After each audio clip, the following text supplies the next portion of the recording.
Hello. അപ്പോൾ ഇന്ന് ഞാൻ വന്നിട്ടുള്ളത് കുട്ടികൾക്കും മുതിർന്നവർക്കും ഒരുപോലെ കഴിക്കാൻ പറ്റുന്ന നല്ല ടേസ്റ്റി ആൻഡ് ഹെൽത്തി ആയിട്ടുള്ളൊരു മിക്സിൻ്റെ സിമ്പിൾ റെസിപ്പി ആയിട്ടാണ് കേട്ടോ. അങ്ങനെ റെസിപ്പി എന്ന് പറയാനൊന്നുമില്ല, എല്ലാവർക്കും വീട്ടിൽ ട്രൈ ചെയ്ത് നോക്കാവുന്നതേ ഉള്ളൂ. നല്ല ഹെൽത്തിയാണ് കേട്ടോ, എല്ലാവർക്കും കഴിക്കാൻ പറ്റുന്നതാണ്.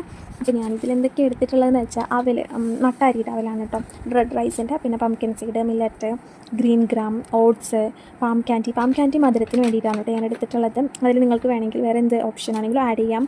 Almond, peanut, sesame seed, red rice, dal, cardamom മണത്തിന് വേണ്ടി ഞാൻ ആഡ് ചെയ്താണ് കേട്ടോ. അപ്പോൾ ഇത്രയും സാധനങ്ങളാണ് ഞാൻ എടുത്തിട്ടുള്ളത്. ഇതിൽ നിങ്ങൾക്ക് വേണമെങ്കിൽ എക്സ്ട്രാ ആഡ് ചെയ്യാം. ഇപ്പോൾ വേണമെങ്കിൽ നിങ്ങൾക്ക് ഇതിലേക്ക് കാഷ്യൂ, പിസ്ത, വാൾനട്ട്, ഇങ്ങനെ എന്ത് വേണമെങ്കിലും നിങ്ങളുടെ ടേസ്റ്റിനനുസരിച്ച് നിങ്ങൾക്ക് ആഡ് ചെയ്യാം. അതുപോലെ ഇതിൽ ഏതെങ്കിലും ഇഷ്ടമില്ലാത്തുണ്ടെങ്കിൽ അത് റിമൂവ് ചെയ്യുകയും ചെയ്യാം കേട്ടോ. അതൊക്കെ നിങ്ങളുടെ ഇഷ്ടമാണ്. പിന്നെ ഇതൊക്കെ എത്ര അളവിലെടുക്കണം എന്നുള്ളത് നിങ്ങളുടെ ഇഷ്ടമാണ് കേട്ടോ. ഏത് ടേസ്റ്റാണോ, ഏതിൻ്റെ ടേസ്റ്റാണോ നിങ്ങൾക്ക് കൂടുതൽ ഇഷ്ടം അത് കുറച്ച് കൂടുതൽ എടുക്കാം, അങ്ങനെ അത് കുഴപ്പമില്ല കേട്ടോ.